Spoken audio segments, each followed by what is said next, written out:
जय हिंद प्यारे बच्चों। बहुत सारे बच्चों के कमेंट आ रहे थे, सर बोर्ड एग्जाम में मैथ की कॉपी कैसे लिखें ताकि हमारे भी 100% अंक आ जाए, यानी कि 100 में से 100 अंक आ जाएं। क्योंकि बहुत सारे बच्चे गलती कर देते हैं कॉपी को लिखने में, है ना, जिससे वो सारे प्रश्न अटेम्प्ट करके भी आते हैं लेकिन फिर भी उनके मार्क्स कट जाते हैं। तो बच्चों आज हम इस वीडियो में वही आप लोगों को कमियां बताएंगे कि बच्चे क्या गलती करते हैं जिससे उनके मार्क्स कट जाते हैं। वो गलती आपको नहीं करना है। अगर आप इस वीडियो को पूरा देख लेंगे तो आपको कॉपी लिखने का अंदाजा बहुत अच्छे तरीके से हो जाएगा। जैसे बच्चों खंड बा हमारा जो लघुत्तरी प्रश्न बनाने का होता है, तो सबसे ऊपर हम लोग क्या करेंगे, प्रश्नोत्तर संख्या 1 डालेंगे। जैसे हम लोग 1 सॉल्व कर रहे हैं तो प्रश्नोत्तर संख्या डालेंगे। फिर यहाँ पे आप हल लिख सकते हैं या उत्तर लिख सकते हैं, जो आपकी मर्जी है वो आप लिख लीजिए। फिर प्रश्न को लिख लीजिए। जैसे हमें इस प्रश्न में इस वाले पार्ट को टी मानना था, तो हमने देखो इसको ब्लैक पेन से हाईलाइट कर दिया है, जो कि देखने में थोड़ा अच्छा लगेगा। एग्जामिनर के ऊपर थोड़ा सा अच्छा इंप्रेशन डालेगा। वो कहते हैं ना कि first impression is the last impression. अगर पहला इंप्रेशन अच्छा रहेगा तो एग्जामिनर को एक अच्छा प्रभाव पड़ेगा आपकी कॉपी का, और वो समझ जाएगा कि किसी अच्छे बच्चे की कॉपी लिखी है ना। वो आपको पूरे मार्क्स देगा, कहीं भी मार्क्स आपके काटेगा नहीं। ठीक। और जब भी बच्चों आपका प्रश्न सॉल्व हो जाए तो उसको आपको हाईलाइट कर देना है, यानी कि बॉक्स में बंद कर देना है उसको। और इस राइट वाले पेज में आपको P.T.O लिख देना है, यानी कि इसका मतलब होता है प्लीज टर्न ओवर। इसका लिखने का फायदा ये होता है कि कभी कभी क्या होता है, जब हम लास्ट में जाते हैं तो अगर ये लिखा होता है तो एग्जामिनर पेज को जरूर पलट के देखता है, यानी कि इसका मतलब होता है प्लीज टर्न ओवर, है ना। पेज पलट के जरूर देखता है, तो इससे आपकी कोई भी प्रश्न छूटेगा नहीं। अगर आप ये नहीं लिखेंगे तो कभी कभी क्या होता है कि कोई भी प्रश्न चेक करने से छूट जाता है। ठीक है। अब लेफ्ट पेज में ये चीज नहीं लिखनी है, सिर्फ राइट पेज में ही लिखनी है।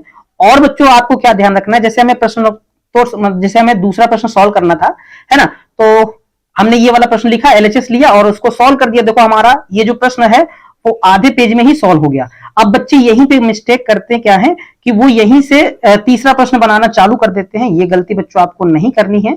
आपको हर एक प्रश्न को नए पेज से ही स्टार्ट करना है। जैसे ये वाला इतना जगह बच रही है तो यहां से आपको नहीं स्टार्ट करना है, नए पेज से ही स्टार्ट करना है। और बहुत बच्चों की कमेंट आती है या बहुत बच्चे डरते हैं, समझ नहीं पाते कि सर पी का ऑप्शन नहीं होता है। लेकिन ऐसा नहीं है बच्चों, बोर्ड परीक्षा में बी कॉपी आप लोगों को मैथ में अवेलेबल होती है, आप ले सकते हैं। ठीक। लेकिन फिर भी आपके पास इतनी बड़ी कॉपी होती है, 32 पेज की होती है, और जिसमें आपको 15 शॉर्ट और 4 लॉन्ग प्रश्न बनाने होते हैं। तो अगर 15 शॉर्ट बोले तो 20 पेज में आराम से बन जाएंगे। अगर इस तरह से गैपिंग दे के बनाएंगे तो आराम से बन जाएंगे।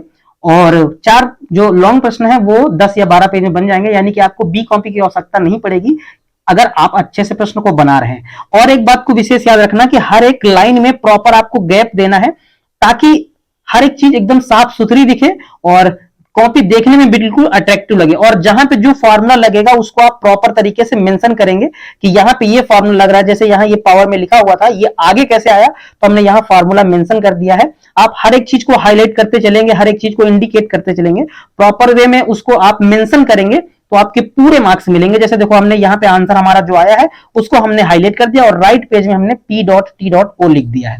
इस प्रकार से बच्चों अगर आप कॉपी सॉल्व करते हैं तो आपको पूरे मार्क्स मिलते हैं और कहीं भी कोई अंक नहीं कटता है। जैसे हमें ये प्रश्न बनाना था, देखो हमने इसको ब्लैक पेन से कर दिया। और कलर को भी आपको ध्यान रखना है। आंसर अगर आप हाईलाइट कर देते हैं या बॉक्स में बंद कर देते हैं तो देखने में और अच्छा लगता है। एग्जामिनर की सीधी नजर यहाँ पे पड़ती है, आपका पूरा प्रश्न नहीं देखता है। कहीं अगर यहाँ पे मिस्टेक भी हुई है, अगर आपका ये आंसर सही है तो वो सीधा यहाँ पे नजर डालेगा और पूरा प्रश्न आपको चेक कर देगा, है ना। एग्जामिनर को आप जितना हेल्प देंगे, यानी कि आसानी उसको कॉपी चेक करने में जितना उसकी आसानी होगी, वो आपको उतने अच्छे मार्क्स देता है। क्योंकि बच्चों क्या होता है कि कॉपी चेक करने के पैसे मिलते हैं, तो सभी एग्जामिनर यही सोचते हैं कि जितनी ज्यादा कॉपी चेक हो जाए, है ना, उतने ज्यादा हमारे पैसे बन जाएंगे। और सही भी चेक करना होता है, तो अगर आपकी कॉपी एकदम स्पष्ट रहेगी, उसको चेक करने में एकदम आसानी रहेगी, तो वो पूरे मार्क्स देता चला जाएगा और आपको उस चीज का प्रॉफिट मिल जाएगा। अगर आप बहुत ज्यादा गोचागाची करेंगे या बहुत आप, है ना, पास में लिख देंगे तो उसको हर एक स्टेप को देखना पड़ेगा ध्यान से, तो उसको दिक्कत होगी, तो फिर वो आपको दिक्कत दे देगा, है ना। इस वजह से आपको एकदम स्पष्ट लिखना है, कंजूसी नहीं करनी है, खासकर पेज के मामले में। जो बच्चे पेज से बहुत डरते हैं, कंजूसी नहीं करनी है। अगर प्रॉपर वे में सिस्टमैटिक ढंग से चलेंगे तो आपकी कॉपी कभी भी कम नहीं पड़ने वाली है। और राइट पेज में आपको ये लिखना है, ये बात का विशेष ध्यान रखना है। ठीक है। जैसे हमारे पास ये वाला प्रश्न बनाना था सारणी का, देखो हमने कितना बढ़िया प्रॉपर वे हर एक चीज को मेंशन किया है, प्रश्नोत्तर संख्या डाला है, हर एक चीज को मेंशन किया है। जिससे जो चीज कॉमन ले रहे हैं वो भी हमने मेंशन कर दिया कि यहां से ये कॉमन आ रहा है, पूरा हमने मेंशन किया है। और किसके सापेक्ष प्रसार करने जा रहे हैं हमने पूरा मेंशन किया। एग्जामिनर देखेगा, वो सीधा नजर मारेगा कि हाँ बच्चे ने एकदम बढ़िया तरीके से लगाया है और सॉल्व कर दिया, और जो भी आंसर आया उसको हमने हाईलाइट कर दिया, ये हमारा आंसर हो गया। देखो ये इतनी जगह बच रही थी तो हमने यहां से प्रश्न बनाना स्टार्ट नहीं किया, हमने नए पेज से ही बनाना स्टार्ट किया। तो ये गलती भी आपको नहीं करनी है, नए पेज से ही सारे प्रश्न बनाने हैं, यानी कि हर नया प्रश्न जो स्टार्ट हो रहा हो वो आप नए पेज से ही स्टार्ट करेंगे। ठीक है, तो बच्चों उम्मीद करते हैं आप इस कॉपी से आप जो है अच्छे तरीके से सीख गए होंगे कि प्रश्नों को कैसे सॉल्व करना है। और हाँ बच्चों, जैसे कभी कभी क्या होता है कि एक ही प्रश्न में दो ऑप्शन, मतलब एक ही प्रश्न में दो क्वेश्चन बनाने होते हैं। तो जैसे हमारे पास प्रश्न संख्या 6 है और 6 का हमें का नंबर प्रश्न बनाना है, का खा गा इस तरह से होते हैं। तो जैसे 6 का बनाना है तो हमने यहाँ पे 6 का लिख दिया, सोल्यूशन लिख दिया, यहाँ पे जो दी गई थी वैल्यू वो हमने लिख दी, ये हमें बताना था, प्रसार करने पे लिख दिया, हल कर दिया और जो आंसर आया उसको हमने बॉक्स में बंद कर दिया, यहां जगह छोड़ दी।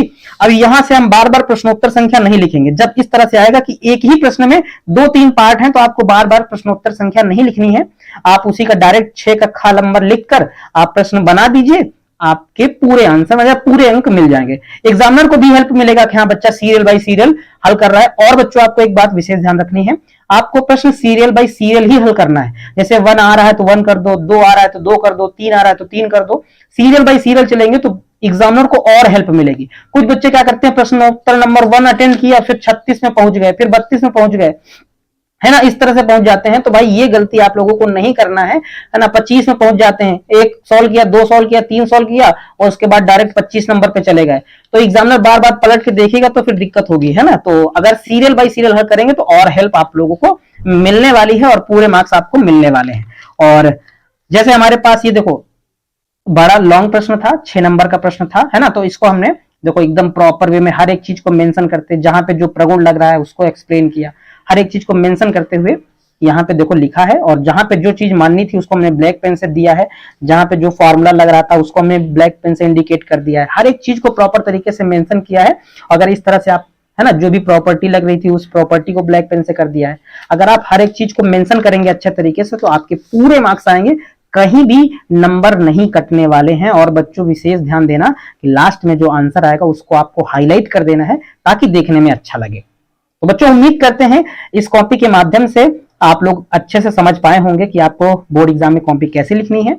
हमने समझाने का प्रयास किया है कि आप इन बातों का विशेष याद रखेंगे, ध्यान रखेंगे। और बच्चों हेडिंग डालने के लिए आप परमानेंट एक मार्कर आता है जो कि 10 रुपए का मिलता है, आप उसका भी यूज कर सकते हैं। तो ये हेडिंग थोड़ी सी हाईलाइटेड रहेगी तो देखने में थोड़ा अच्छा लगता है ना, तो आप उसका भी यूज कर सकते हैं। तो बाकी आप स्केच का अगर यूज करेंगे तो भी कोई दिक्कत नहीं है, लेकिन अगर परमानेंट मार्कर है उसका आप यूज करेंगे तो थोड़ा सा अच्छा रहेगा, हेडिंग अच्छी रहेगी, कॉपी अच्छी रहेगी, देखने में अच्छी लगेगी। ठीक है, तो बच्चों उम्मीद करते हैं कि आप हमारी बात समझ गए होंगे और इस बात को फॉलो करेंगे और आप भी मैथ में से 100 में 100 लेके आएंगे। ठीक है बच्चों, उम्मीद करते हैं कि ये वीडियो आप लोगों को पसंद आया होगा। अगर वीडियो बच्चों आपको पसंद आया है तो वीडियो को लाइक कर दीजिएगा, शेयर कीजिएगा अपने दोस्तों में और चैनल को सब्सक्राइब भी कर दीजिएगा। धन्यवाद बच्चों।